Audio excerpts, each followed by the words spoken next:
So before we begin, I sort of want to digress a little bit, and if you'll spare me the opportunity. I'm pretty tired today, so I apologize in advance for that. I didn't get a lot of sleep last night, and so I have a little story.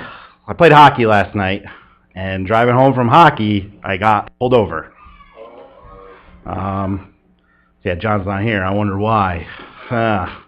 So I got pulled over. It turns out in the process of getting pulled over, I come to discover that my license is suspended. What? And it has been suspended since 2014. Yes. And so apparently I had like a ticket I had to resolve in the town of Woodstock. I just thought it was resolved, didn't know about it. Anyway, so I was stressed out about that last night, trying to sleep.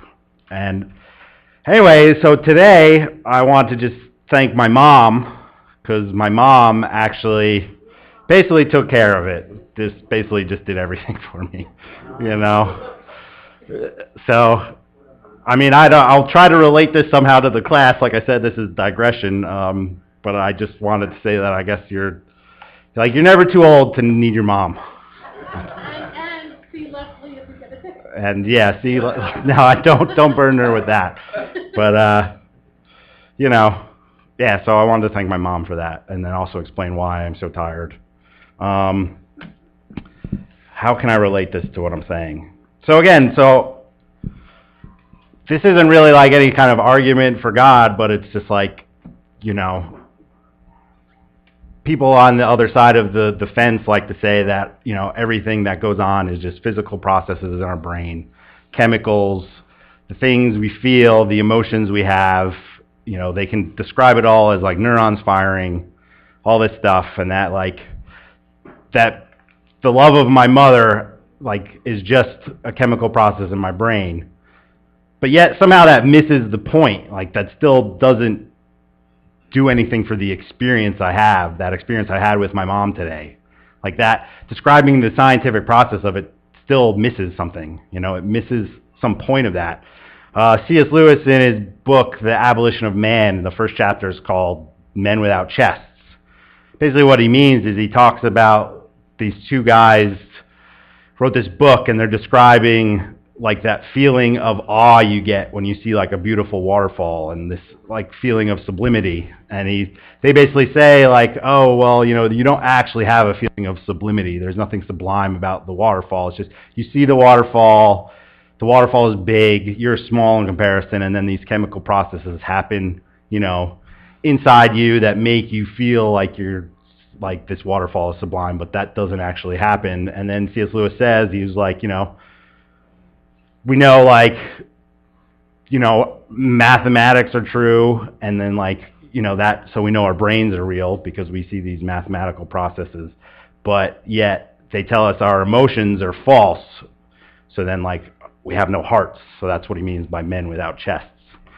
So I guess that's how I'll relate. There's something about the experience of these things that can't be explained through the scientific process of things. I mean, and then we're talking about the problem of suffering. Suffering is very much like that. Everyone experiences suffering, and you can know everything there is to know about when you stub your toe and how it fires off neurons, and it's a fight or flight mechanism, and it does something to treat you so you don't get damaged, and that's why you feel pain. But yet that still doesn't address the experience of pain. You can know everything to know about why you experience pain, but the experience of pain is very different than that scientific process. There's just something there that the scientific explanation can't grasp, and I think that suffering is very much is like that. But again, before we get into the problem of suffering, if you remember last week, we talked about a lot of different objections. We went through some of them. One that I didn't really get to that I still wanted to go back to was the problem of faith. And I had quoted someone, and I got his name. His name is Jerry Coyne. And he said that to religion, faith is a virtue, but to science, faith is a vice. So what exactly is faith? In modern times, faith is defined as, belief in something usually supernatural without without seeing is sort of the thing to say. But when you actually do a study of the original text of the New Testament that was written in Greek, the word that is mostly used is this word pistis. And it's hard to get like a literal meaning of pistis, but basically it's, to believe in or to trust in something because you have been persuaded that it is true.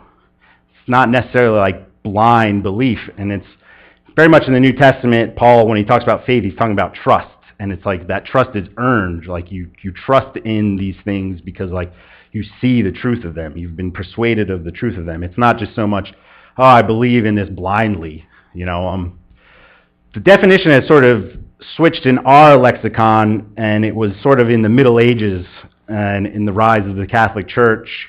And they sort of took the Bible out of the hands of the people. Only the priests could read the Bible. And the church basically demanded that, you just have to have faith in the church. It wasn't so much faith in God. It was like, you must have faith in the church. That's why you must perform like indulgences. You must do all these things because the church is the authority.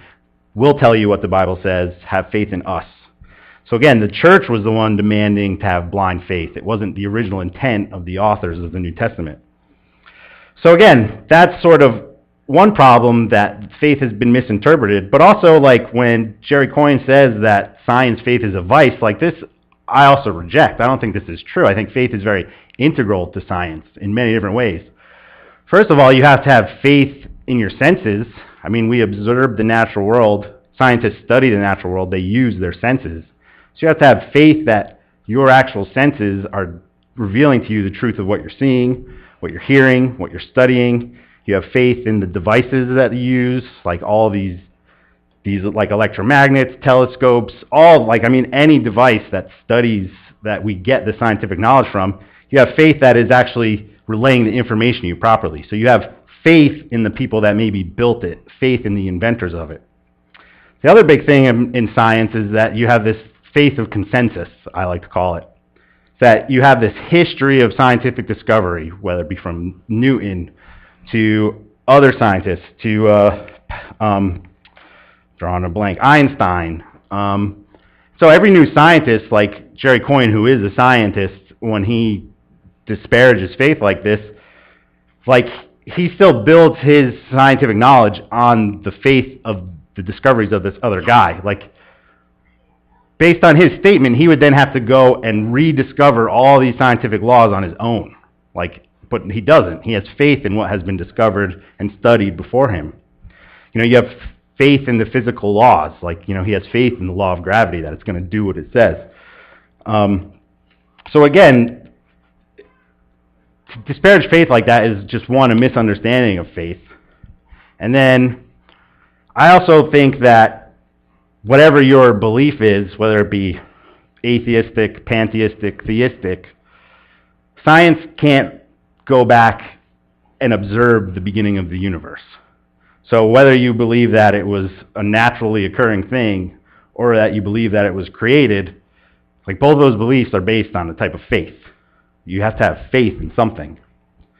As Bob Dylan said, you have to serve somebody.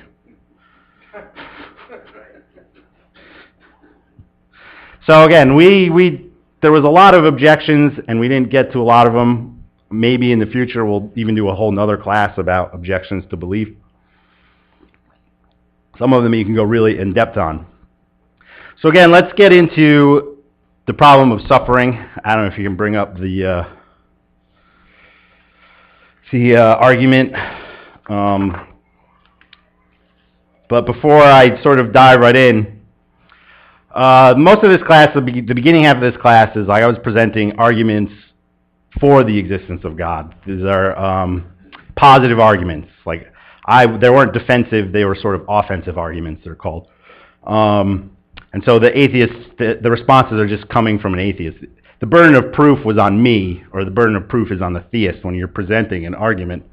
Do you need a handout, Bill? I have more of these. No, I need glasses. Yeah, I think so. Here, just take this one. Thank you. You're welcome.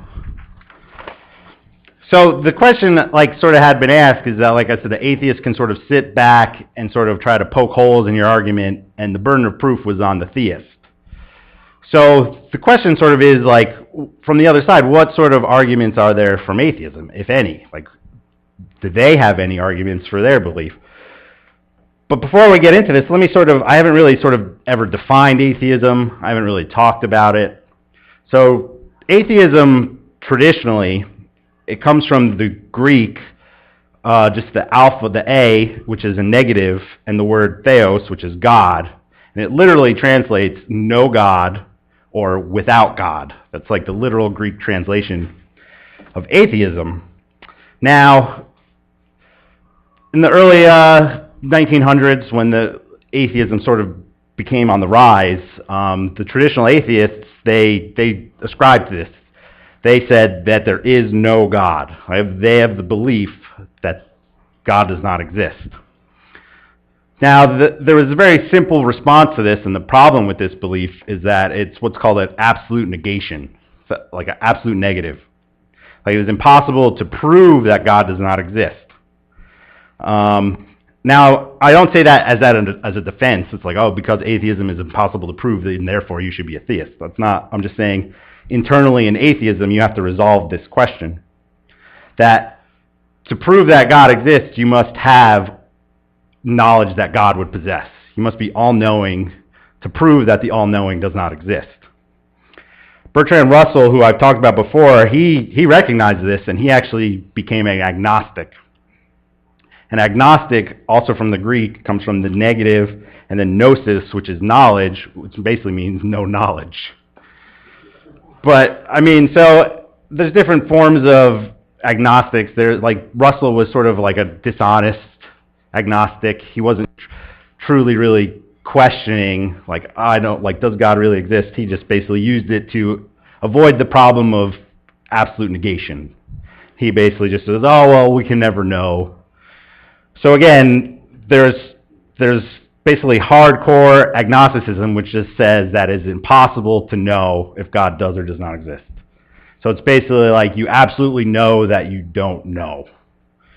Now, then there is the more open form of agnosticism, which is like something I sort of respect and admire, is that you're truly questioning, you're truly looking, and you're just saying, like, there's good arguments on both sides, and I really am seeking, I'm really questioning. They're not saying that we could never know, they're just saying that I think we can know, it's just like I need more information. The funny thing about agnosticism, the same sort of words in Latin translate to ignoramus. It's basically like you're claiming ignorance. Now, recent modern atheists, probably starting in the 60s and 70s, sort of came about this a different way, and they don't say that they believe that there is no God. What they claim is that they don't possess a belief, that they lack a belief in God, that there's just like nothing there. It's like if you just had no information. Like, they're not making any claims about anything. It's like to say if you didn't know anything about a certain subject, like you just never heard of it, that's what they're claiming. It's like, you know, I don't really, I'm trying to think of an example of something I could say here. It's, you know, if there was some sort of political movement you had never heard of, like, so you don't even have any knowledge of it, so therefore you have no belief about it.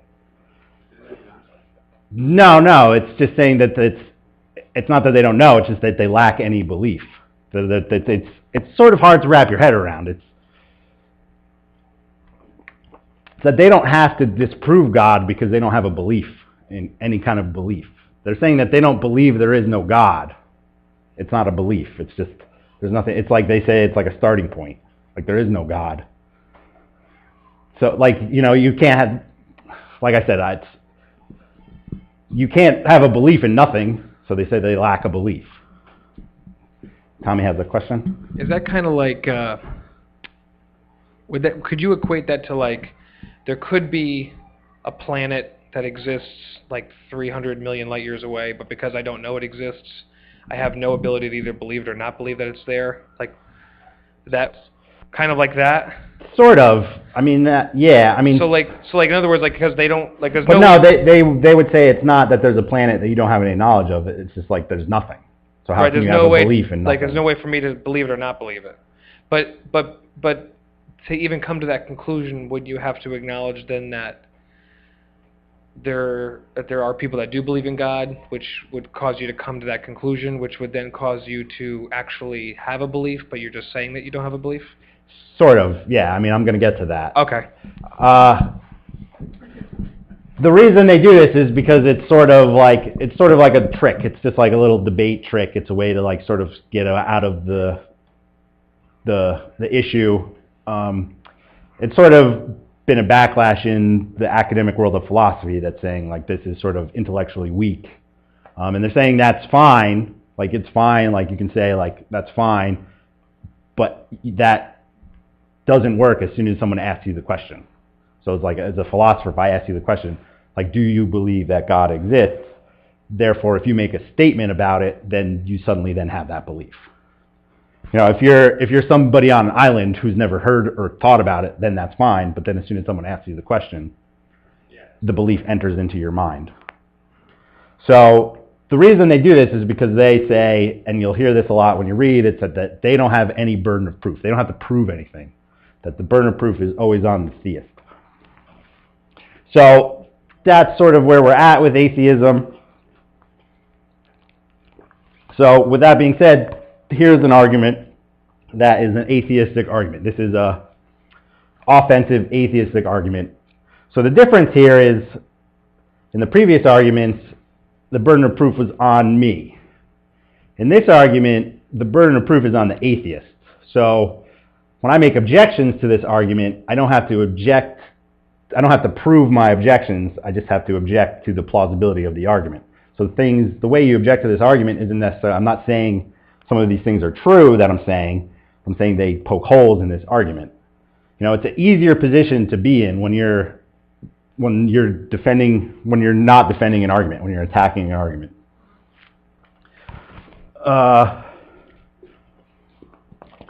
So again, there's some initial problems with this argument, but right off the bat, one of the problems is I would say that it doesn't necessarily prove that God does not exist. I would just say it proves that he is not all powerful, all good.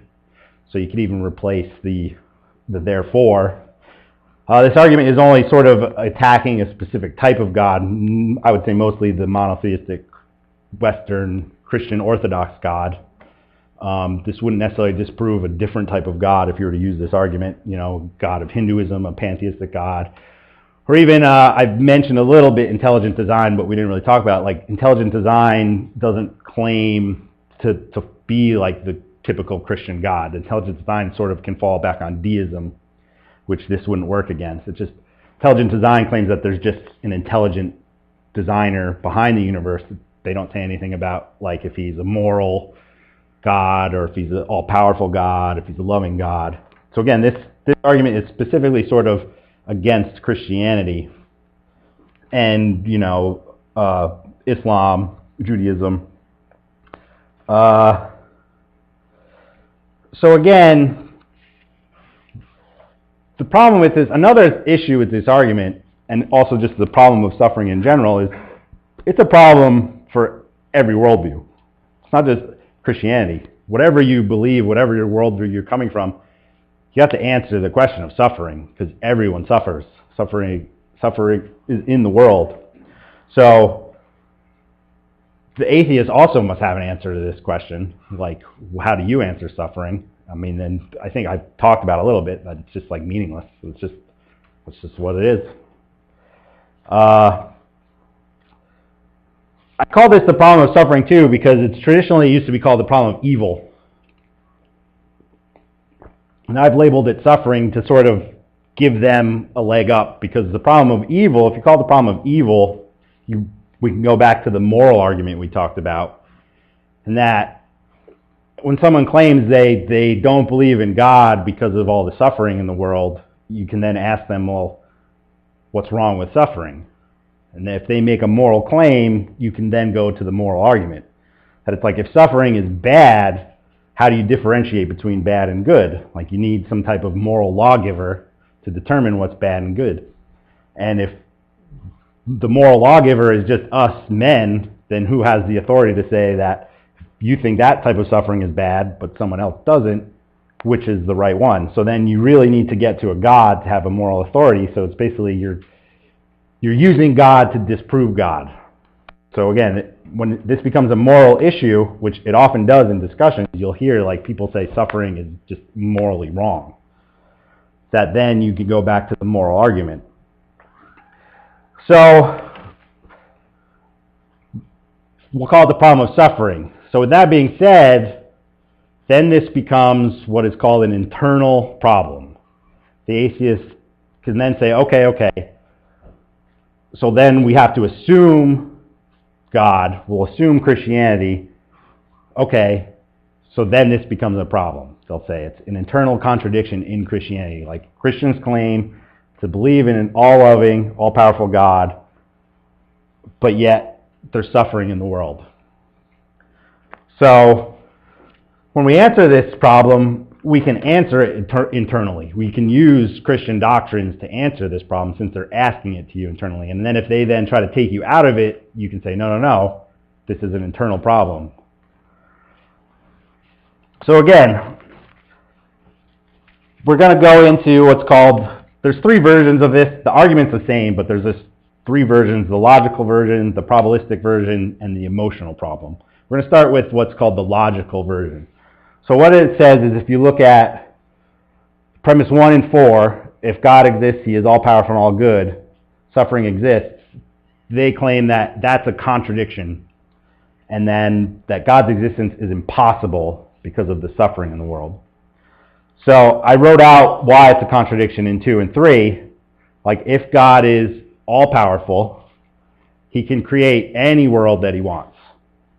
And if God is all-loving, which is part of being good, he would want to create a world that doesn't involve suffering. You know, the question people often raise, like, well, if I was God and I had all this power, I wouldn't let people suffer. Like, I would stop it. Like, why doesn't God stop it? So they say there's something wrong there. There's a contradiction. This isn't, it's not an explicit contradiction, it's an implicit contradiction. It's not like, you know, obvious contradictions are like a square circle, you know, it's a contradiction. Or like, Tommy's a married bachelor. Like, that's a meaningless word. It's a contradiction. I mean, I know you would like to be Tommy, but...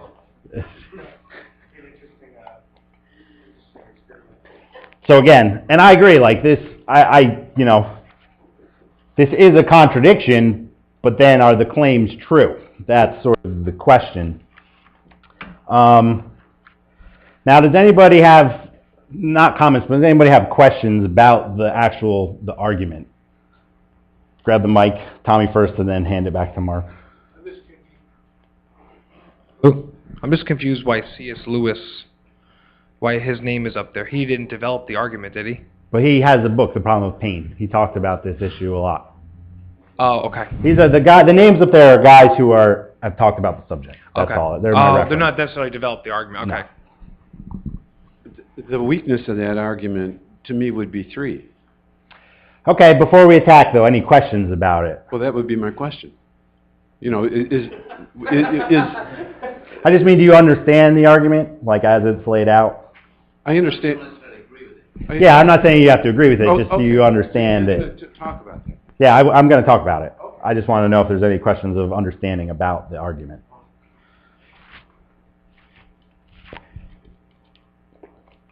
Okay, so now just remember what we're talking about. We're talking about the impossibility of God's existence based on this argument, the logical version. So we'll start with premise 2. Now, for this to prove that it is impossible for God to exist, that the premises 2 and 3 need to be necessarily true. They can't probably be true. They need to be necessarily true because we're trying to prove that it's impossible for God to exist. Now, the question is, if God is all-powerful, then he can create any world that he wants. Now, is this necessarily true? And I would say that no, it is not necessarily true because of free will. So that God can't create a world where he gets free creatures to do what he wants. That is a contradiction. It's logically impossible to make someone freely do something. It's a contradiction in terms. I can't make Tommy freely choose to do something.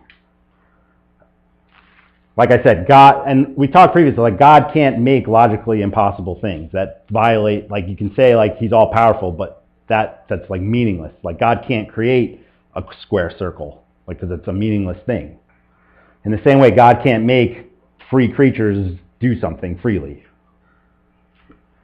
So again, like then the atheist could say that if the atheist then says like, no, like if God's all powerful, he can do that. He can make a square circle, but then they're just shooting themselves in the foot because then there's no problem with this argument. Because you say, well, then there's no problem with the contradiction of suffering and God. So that's not a way to respond to that. There's another way to like look at it is that because of free will, this may actually be the best possible world. When you have 7.5 billion free creatures, that this may be the minimal amount of suffering and evil and the maximum amount of good when you combine like the free will of 7.5 billion people. There's no way for us to actually know that, so we can't then say that it's impossible, like it's impossible to have less suffering. Like we can't say that because we don't have the knowledge. Said it's possible that we are experiencing the maximum amount of good in a world of people who have fallen away from God. That God may have arranged the world to allow us to experience the most good possible in this situation. So any problem, any questions about premise 2 with the problem of free will poses for this?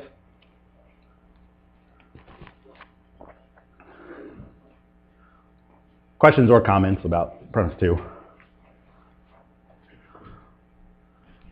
He could create a world that didn't have any free will. Yes. I just thought I'd throw that in there.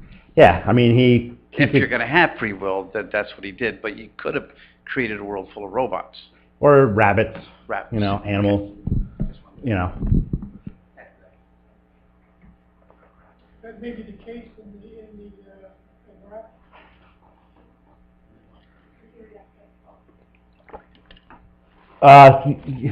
Ron made a statement that could be the case in Ever After. I'm not going to talk about the doctrine of heaven or get into discussions of heaven right now. Maybe at a future date. Because that, again, could be a whole 8 weeks. All right, so let's go on to premise 3. So it's like showing that premise 2 isn't really necessarily true because of free will. But also premise 3, I think premise 3 has some issues. Like if God is all loving and all good, then he would prefer a world without suffering. Like it's very possible that God might have some reasons to allow suffering because there might be some greater good. C.S. Lewis said that in one of his great ways, like, what do people mean when they say, I'm not afraid of God because I know that he is good? Haven't they ever been to the dentist? So, you know, most people here are parents. I mean, parents is a very good way to look at it, is that you have to sometimes cause your child suffering in discipline to create a better character, to get a better person out of that. You know, we discipline our children. We learn through hardships. What would a world without suffering even be like? You know, can you even conceive of it? I mean, you look at even like the developed Western world compared to some of the rest of the world, and we're becoming a bunch of spoiled brats. You know, the character goes down as the comfort level goes up. Another thing is that oftentimes a lot of the suicide rates are much higher in these quote-unquote comfortable countries. You know, lack of suffering doesn't necessarily mean happiness. And then the other problem is, you know, the point of life may not be happiness. And I think when we get to Christian doctrines, I'll say that it is not happiness under Christianity. The other problem is that we have a very limited view of the world. You know, this goes to the problem of the absolute negative.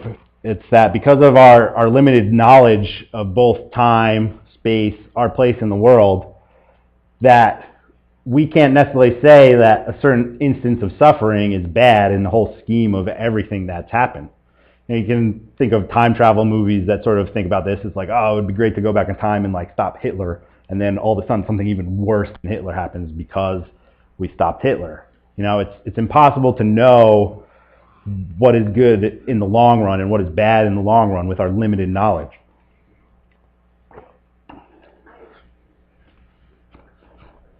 Sorry.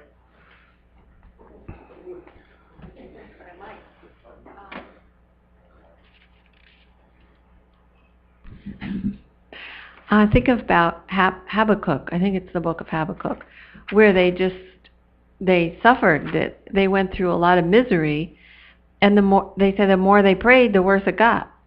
But the word was, not only can God make you survive, but He can make you thrive. But the most important thing is the heart and how it's conforming to the image of God. Yeah. And I think that's always where God's heart is at. So pain and suffering actually transform us. Yeah, I mean, and that's when and you that's get awesome. to, since I said this is an internal argument, so we can answer this with internal doctrines of Christianity. You know, I'm going to get here later, but I'll just quickly say when I said happiness may not be the purpose of life, in Christianity it's not. The purpose of life, according to God, is to have a relationship with God. God created us to know God, and I think a side effect of that is happiness. But I think proponents of this argument think that the purpose of life is happiness, and then so therefore suffering is bad. But internally, from Christianity's perspective, we can answer this in a very different way. So again, yeah, I think the Bible is full of examples of this, full of examples of how suffering makes us better, brings us closer to God, makes us more of, if God exists, He created us for His purpose, so therefore in His world, what does He want? What is the purpose of life? And suffering may give us hints to that. Again, like David said before, or that you might just have a bunch of robots, like without free will. But again, because we have free will, you know, sort of the response to this is like that, okay, suffering leads to some greater good, but God is all powerful. He could just instigate the greater good. But again, I think free will presents a problem for this again, is that how do you then make free creatures realize the greater good? You know, you can't just make, like, think of some of these moral virtues that we talk. Think about like compassion. Compassion doesn't exist without suffering. Kindness often takes suffering. That we have a lot of these, often we consider them the highest moral virtues, involve suffering.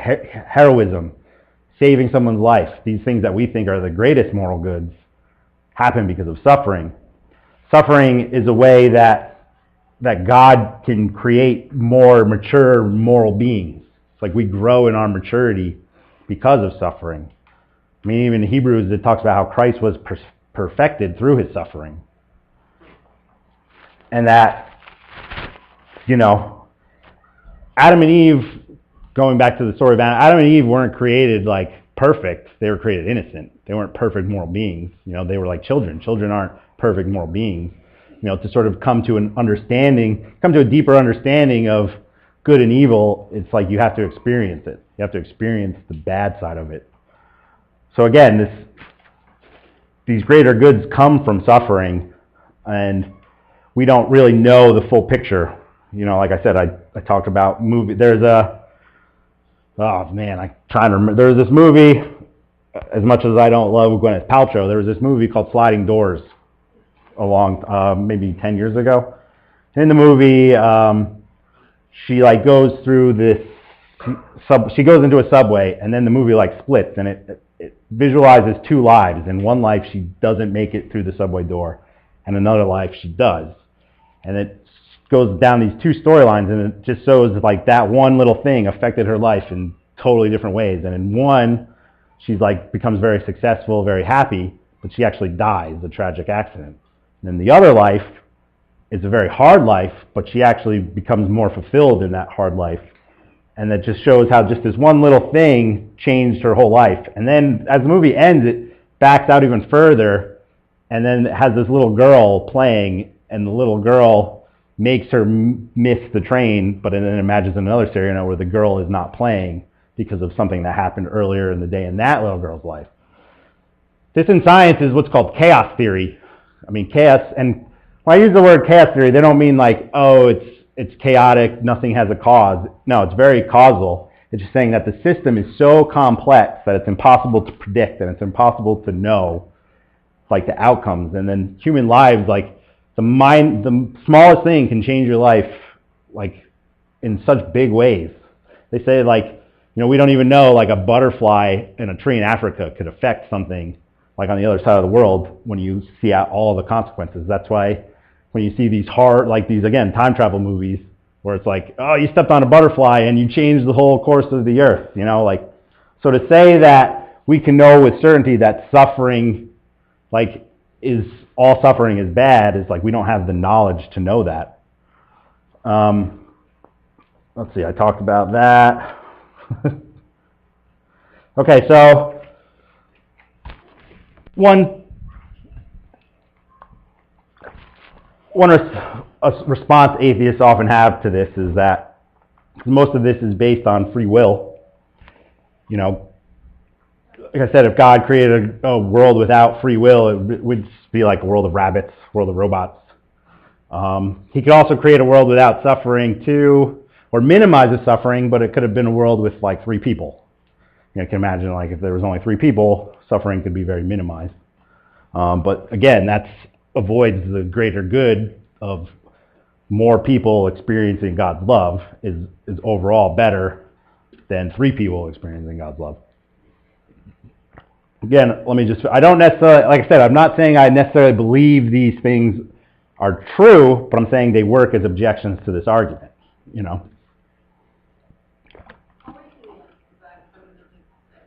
Okay, that's fine. So let me just finish up so again, the atheists can respond, and often this is, a lot of the naturalists will say that, well, problem with this is free will doesn't exist.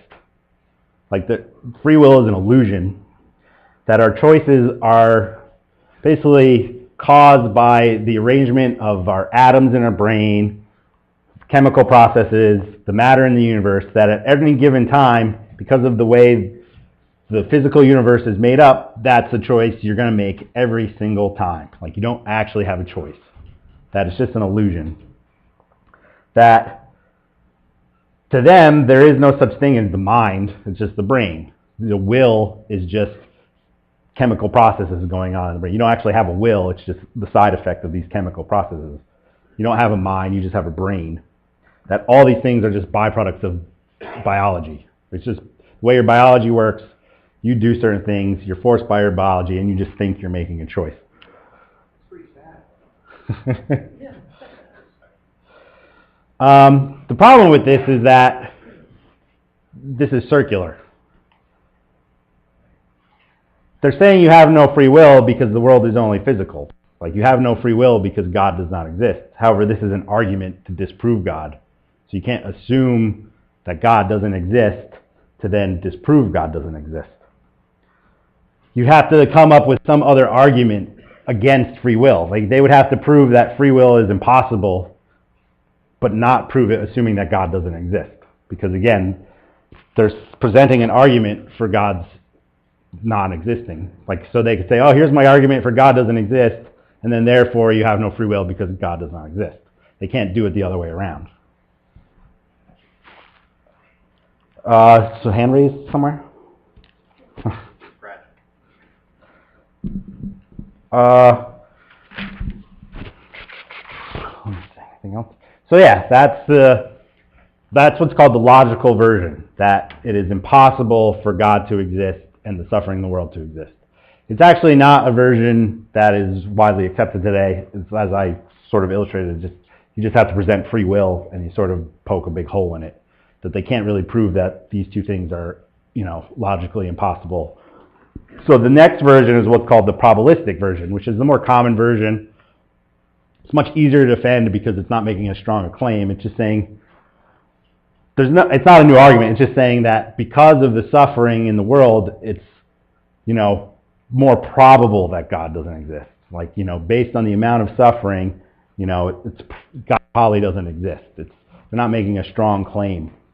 I'm not going to dive right into that version yet because I think Darlene wanted to say something. Yeah, but it's off the beaten path. That's fine because I'm going to save the probabilistic and the motion for next week. Like I said, I'm Okay. sorry to end it early. I'm tired. But we can have discussion time for the next 15 minutes if you want. Okay. I have two things. Okay. The first one is about faith that you talked about in the very beginning. You mentioned that faith is what is unseen, to have faith in something that you don't see, but that first came from the Catholic Church. Well, the modern definition of faith, as we understand it, is basically, if you look at them, it says to believe something without proof.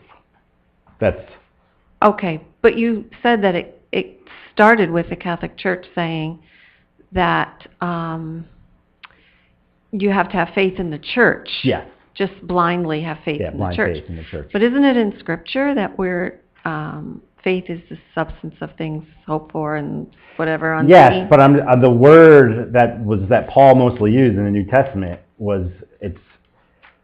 it's called that word pistis. It's not. We think of faith as like blind faith. Yes, he says you have faith in the unseen, but you have faith because you have trust, and that trust has been revealed to you through God. We have trust in God. We don't just believe in God blindly and then God reveals himself to us. Like he's revealed himself to us, so then we have trust in him. Okay, but I often evangelize that way, where I say, and Mark, where, you make the decision to follow God, and then you'll see that he's real. Yeah, but again, when you're evangelizing, you're presenting. God's revealing himself, and then they make the decision. No.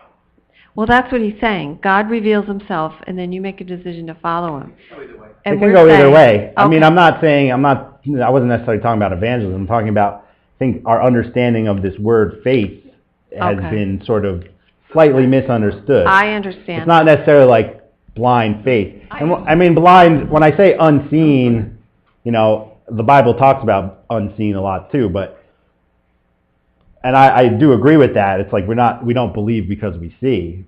But again, the word faith is a word that's more about trust. It's not so much about belief. Understand. Like we think of it as a belief, where in the New Testament it was more about trust. Okay. It's like you can say, like, if you trust in the Lord, like when you're evangelizing and you're telling people, like, you have to take that step. It's a step of trust. It's not a step of belief. It's a step of trust. So that word pistis is much more about trust and not so much about belief in stuff blindly. Okay. So you have to look it up, to see which faith is written in the Bible. You have to look it up to see which is pistis and which is maybe something else. Most of them are pistis. Yeah, all of them in the New Testament. More trust faith. Yeah. The blind faith like the Catholic. Okay. It shakes my faith. No. The other thing is, what did you think about the gravitational waves theory that was proven a few weeks ago?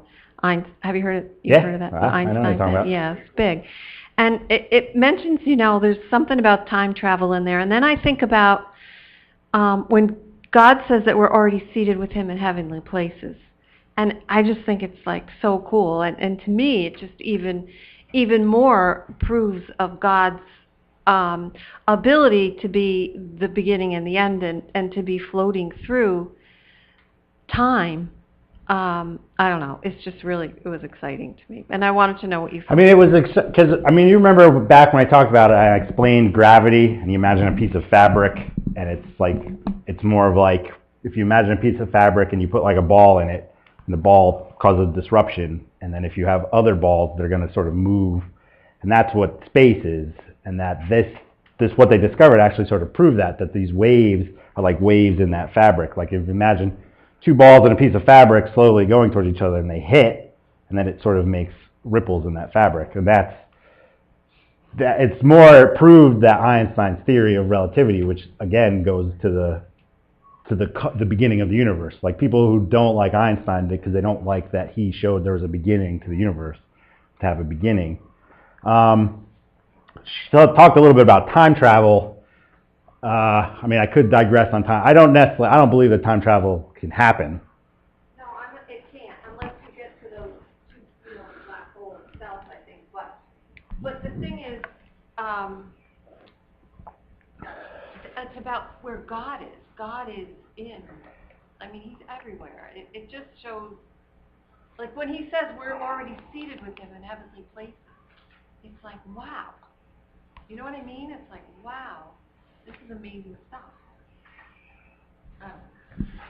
Stuff to think about too. I'll pass it to you. Okay. Can I ask you this argument, and how do we frame it in reference to the past examples that you've taught on in regards to versions of atheism? Like, for instance, there's a humanistic version and there's a scientific version, right? So, like, the scientific version of atheism would say, like, if we're just biological processes, Well, then how can you say that, like, in other words, like, if somebody's using this to disprove God, would it be a humanist that's disproving God? Both, because ultimately humanists have the same starting point as naturalists. They both think that, like, we are just products of nature. Like the humanist does as well. Well, if they just disagree on, like, the moral. But if law. we're okay, so let's just say then, let me play the atheist for a second. If we're biological processes, okay, then if I'm going to say that suffering exists and therefore God does not exist, how am I to say what suffering is? Therefore, how am I going to disprove God by saying that suffering exists if I don't even really have I can't say what suffering is, because if I'm just a collection of atoms, then there is no such thing as suffering, because there is no suffering. Yeah, I mean, that's what they say. And that's why I said this is an internal argument. They're saying that they don't believe this, but you're saying you're a Christian who claims this, so this is a problem for you, the Christian. Thank you. That's what. It's an internal argument. I needed that kind of. I don't know if I'm adding anything to the argument. I heard that news article about it. It's two black holes that were eating each other. They collided. And it proved Einstein's hopefully last theory of. It won't be the last. Yeah, it won't be the last, but our limited knowledge. We're always learning. Yeah, and his seemingly almost unlimited knowledge, but not quite, because he didn't believe in quantum mechanics. Yeah. And that brings you back to an earlier thing where if our senses can't observe it, then it's not real. When in quantum mechanics, we can't observe it. You can tell where something is, but you can't tell the velocity, blah blah blah, all that. You had said faith is to believe something without proof, which I mean that's sort of become more of the modern way people attack faith. That's when Jerry Coyne, that's when he talks about faith and that science has no room for faith, because he'll say that faith is to believe in something without proof. Right. And I was sort of saying that's not what faith is. Well, maybe you'll agree with me that if an atheist has an even harder task in proving a non what am I saying? It's proving an absolute negative. It's called. Yes, which is even harder than proving the existence of God. This is not to be flip about some of the things on the sheet. I substituted the word God, number 3, if God is all loving, and put in parents. So it would read, if parents are all loving, they would prefer a world without suffering, but parents know suffering exists. I mean, they know their little kid is going to be raised up and not have the perfect life. And this almost goes against my cause. I should have an A painted on my forehead, right? No. Therefore, parents do not exist. When we know, of course, Yeah. they do exist. And it's also like, I mean, you think that as a parent, and I would also say even as a parent, I'm not. but even as a parent, I would say, like, yes, your gut reaction is to think, oh, I love my children, I would not want them to suffer. But then when you think about the type of person they might become, like you don't want your kid to be a spoiled jerk. Like, again, you then might actually cause your child discipline for a greater good. You're like, no, I actually want my kid to become a better person, so I'm going to push them, I'm going to work them harder, I'm going to do these certain things, And oftentimes kids, like, resent their parents at a young age, but then as they're older, they actually are glad that their parents did that. So again, it sort of illustrates the same thing, You're, in this argument, we're always using the word free will. I really prefer the word love, because without free will, there is no love. God wants free will for love. So anyway, this is the thing that really hit us when 9/11 happened. Everybody was like, well, if God exists, why would he allow that to happen? Why would he allow things like that to happen? But when there is love, there's no love without free will. You either choose to sacrifice yourself for somebody else, or you don't. There's no love without free will. And God is love, so he has to have free will. And that's why I said he can create any world he wants. He can create a world full of robots, but because he's love, he wants people to freely choose to sacrifice themselves for somebody else. But because there's that choice, then we choose to do the wrong thing. There's the side effect. And we hurt other people. That gets into the probabilistic version, and when I start giving Christian doctrines against this, that's the big one, is that, if God is love and God wants love in the world, he needs to have free creatures. Because, like, a robot or an animal or something that has no will can't actually love. It's like, you can think about a scenario of, like, maybe some story or some movie where I was like a kid and there's, like, the most beautiful, I'll say for myself, oh, there's this most beautiful girl in school. Like, oh man, she would never like some of me. If I could only make her love me. But then if you could make her love you, the love would be meaningless. It loses everything.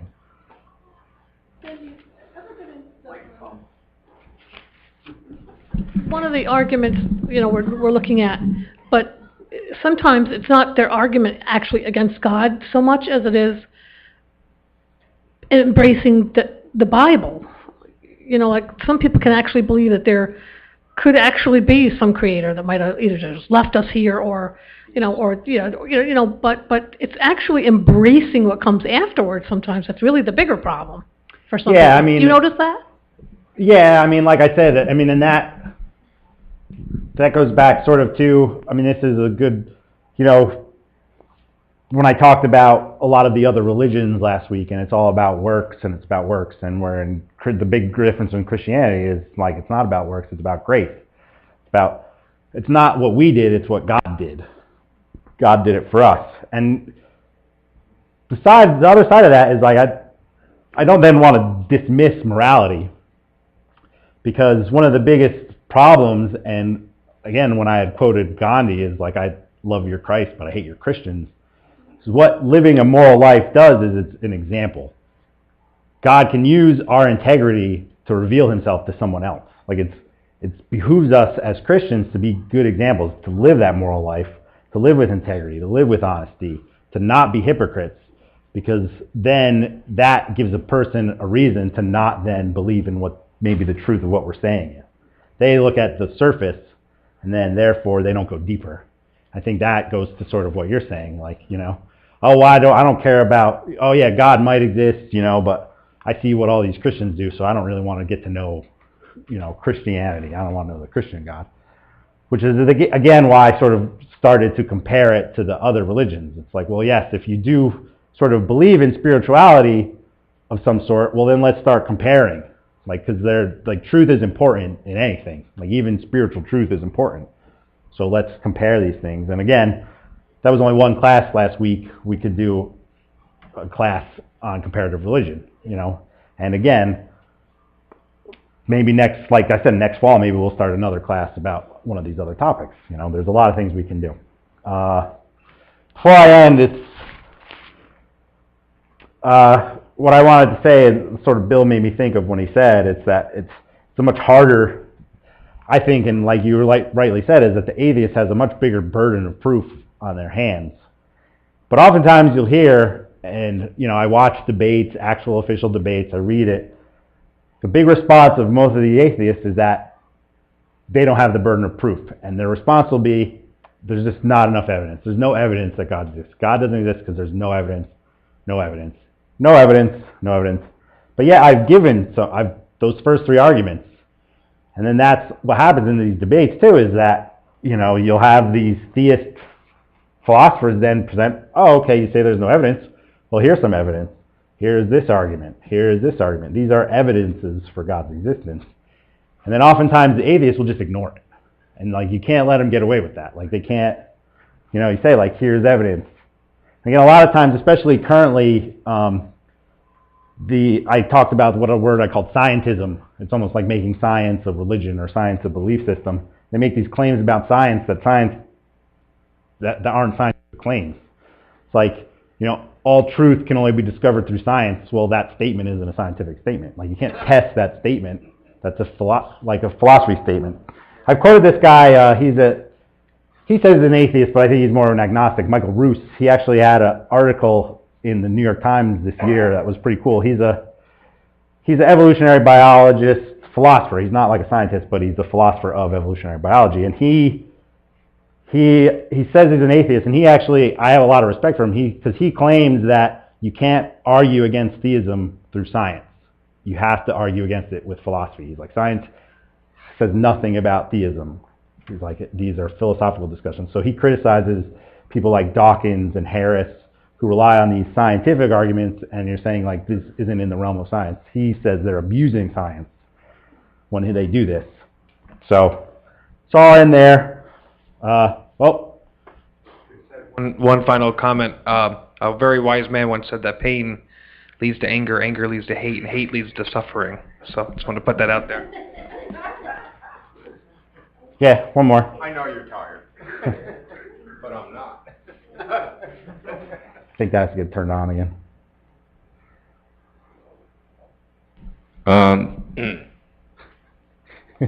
It's weird hearing your voice. I tell friends who are I usually don't ask someone what religion they are, but I know some of my friends are Catholic, Protestant. Mm-hmm. I make the joke that I'm an atheist because I was raised Lutheran.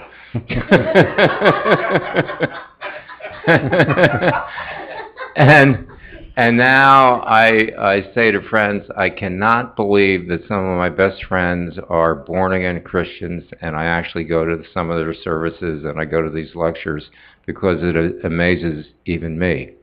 And I believe, truthfully, that the reason I'm here, and I enjoy the fact that no one has tried to convert me yet, is that the people, especially one family, they happen to be sitting next to me, and it was just a matter of someone not stepping on a butterfly that I met them. And what makes them so attractive to me, and I would say I love them, is because they teach by example. And that happens to be because they're born again, I assume. A Catholic may do the same to me, but maybe not as often. Well, we're glad. I mean, that's our goal, and very glad that you come, Bill, and you're appreciated here. And I love that you come. And for those of you that are here, that is exactly what I've been saying in most of the beginning of all my classes. When I talk about it's about love. It's you're not going to beat somebody over the head. The minute you try to offend someone to prove that you're right, you've already lost. So again, be somebody's friend. All right. Thanks, guys.